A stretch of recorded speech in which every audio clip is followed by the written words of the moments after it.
So basically what you're going to do is, like we did in the still life, sight and measure first. And even though, you know, your space may be populated with a lot of stuff, I just want you to look for your kind of main, you know, the main walls in your space and ceiling and floor first, and get the overall kind of movement of that space. So in the last video, I drew this corner over here. I'm going to shoot for this corner this time. And so with your cone of vision, you're going to want to start, you know, maybe like 12 feet out.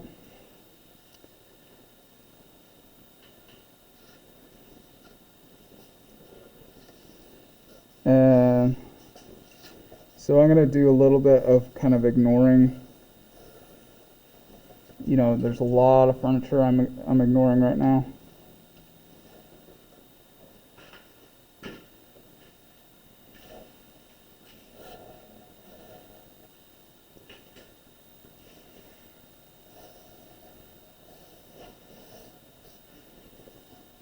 So I'm actually starting with that back wall.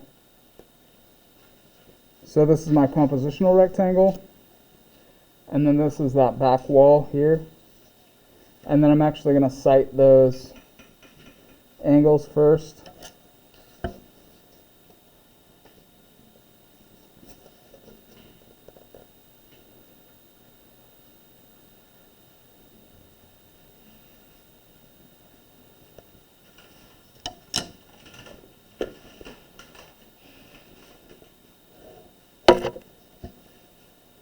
I actually can't really see that angle.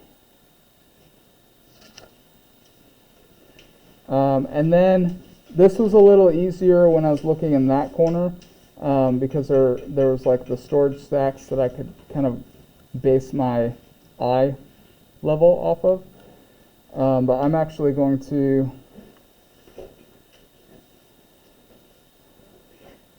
measure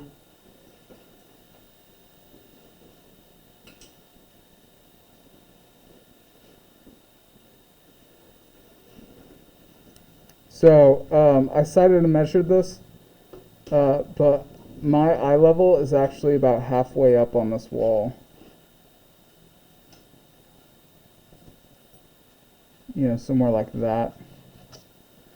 So I'm going to mark that in my composition.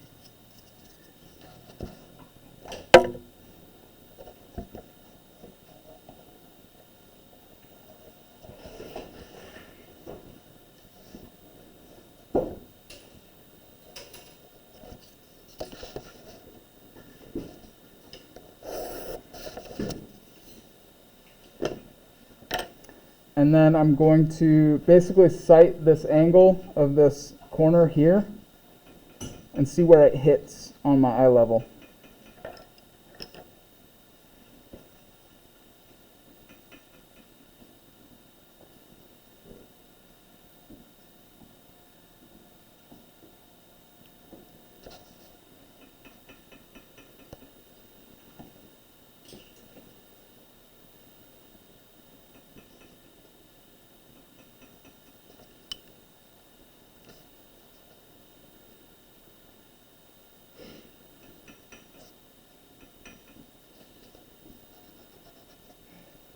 So I'm going to see if that matches up.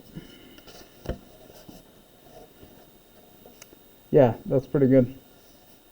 So what I did, did you see what I did there?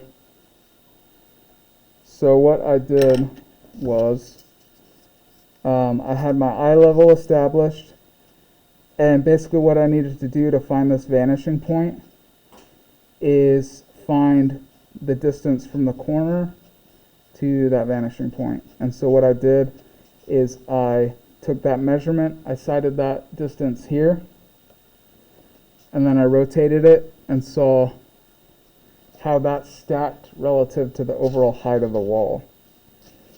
And then by this angle that I sighted, that's pretty close. That's close enough. You know, it's off by like 1/16 of an inch, but is good enough.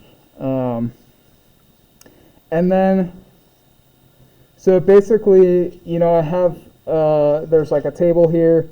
I'm not gonna worry about that right now. But you know, now I can kind of look at this furniture that's in the space. Like there is, you know, this couch here, and since that's parallel to that wall, you know, that's going to hit, you know, like that. Kind of almost visually overlapping that is this shelving unit,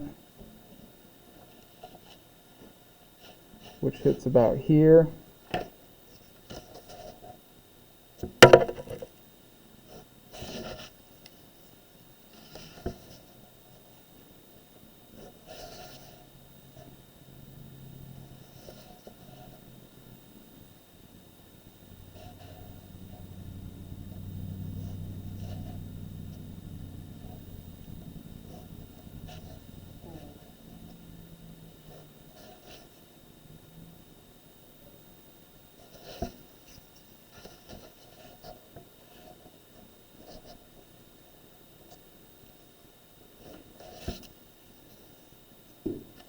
And then, you know, I think there's a shelf about here.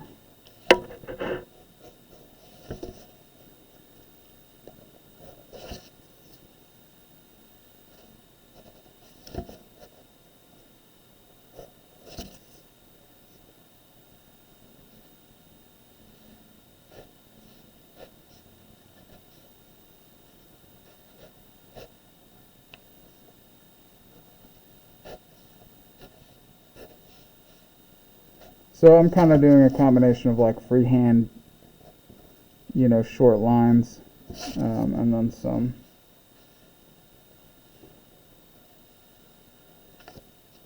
ruler lines. So that feels okay.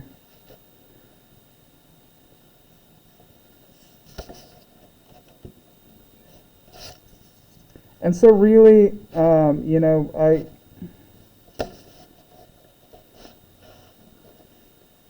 you know, basically I'm having to base a lot of my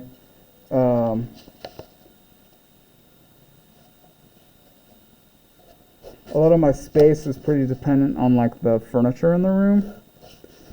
And so this is kind of like anything else where like, you know, we'll talk about this when we get into like lighting and value and stuff.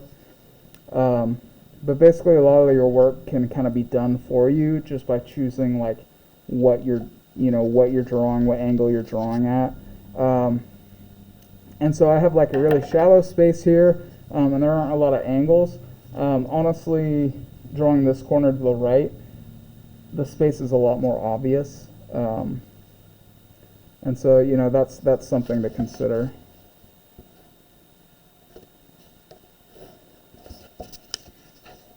And then I have this track lighting.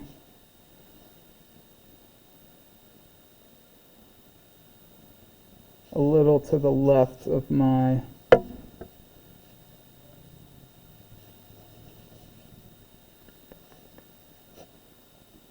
vanishing point.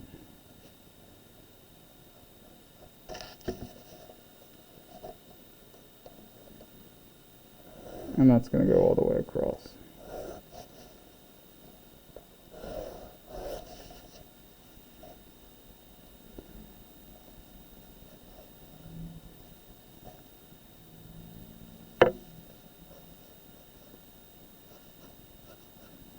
Have my good friend Ellipse here.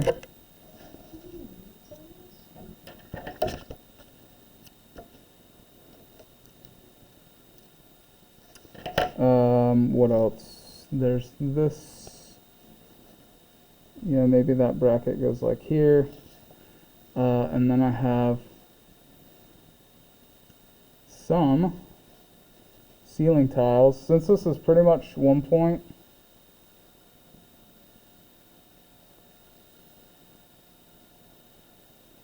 this one's a little, you know, little to the left of there. Since this is pretty well 1 point,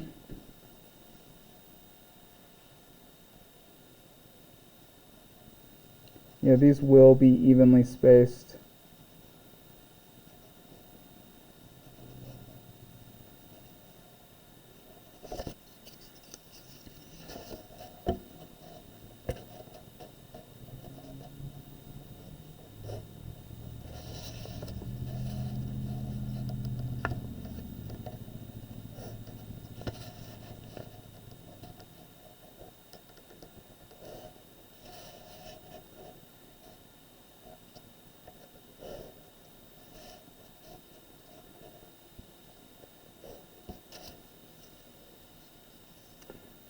And then like here,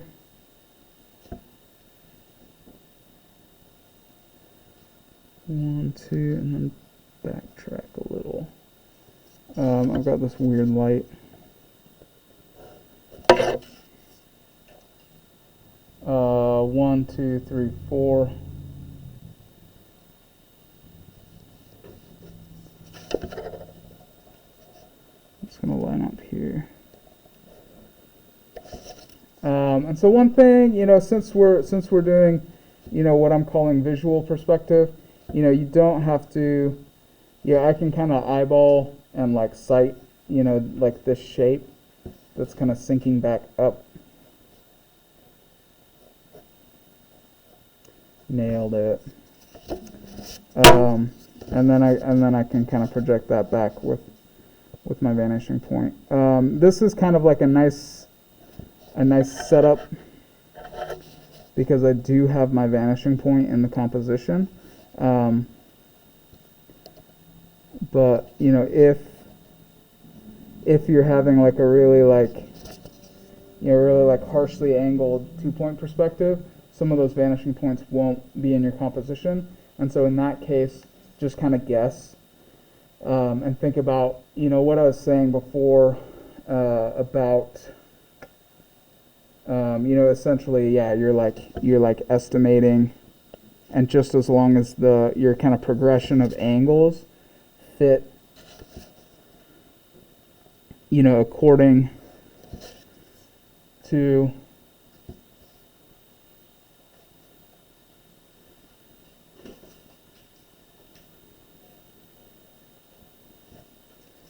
our rules of perspective, our convert our vanishing point, horizon line, all that.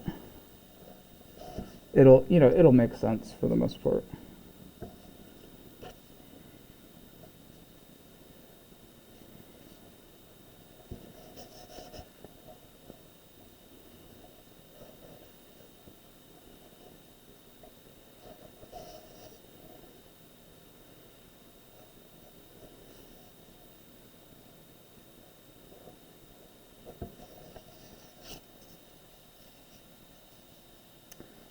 So there's that.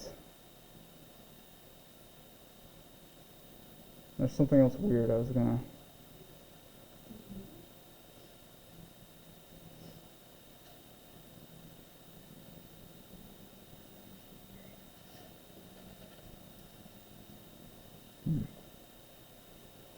And it's gone. Oh yeah, one thing is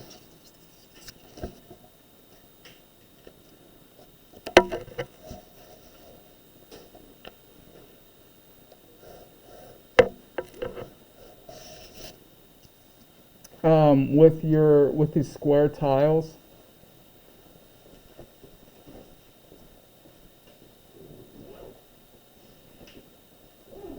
don't be afraid to walk into the space and figure out what you're seeing.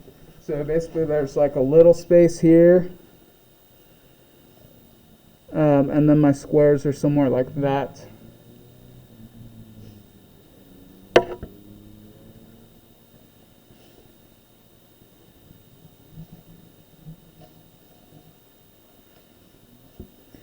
Basically, if I throw a diagonal through these squares, and that's good.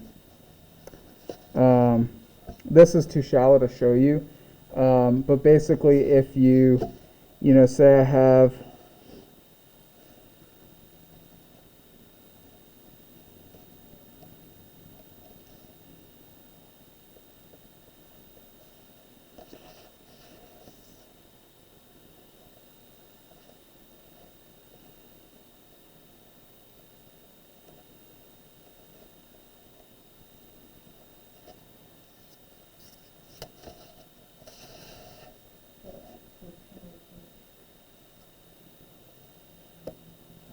Oh, I'm off camera.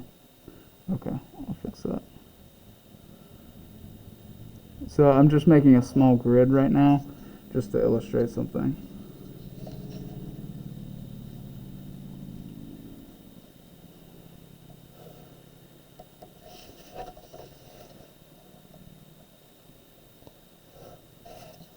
One way you can kind of quickly figure out something that's like a square grid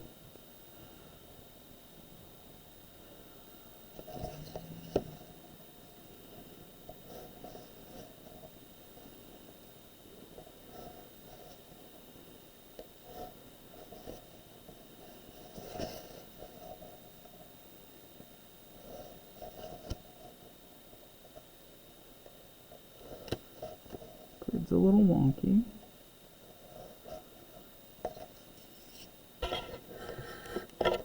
It's basically, and this, you can kind of see that I did it in space here, but if I kind of bring these out and finish them off, I'll do it with blue so it's not really part of my composition.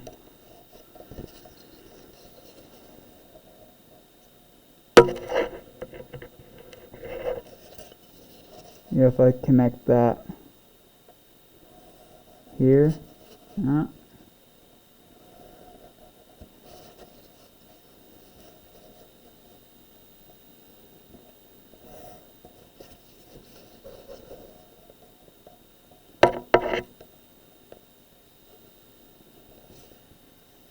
so do you see that, how that works? Basically what I'm doing is, if I project that onto a like plan, basically all I'm doing there is I've found this corner,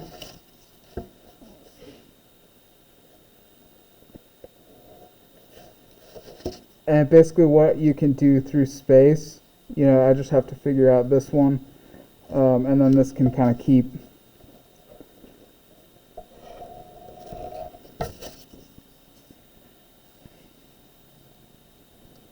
that's going to keep hitting those corners. So if I show this in plan here, I'm basically doing that. And so I can kind of project through with, might be called the measuring lines. And so that's, you know, from this one square, you know, that's betting an awful lot on that square. But that can kind of figure like all my squares projecting back into space. Does that make sense?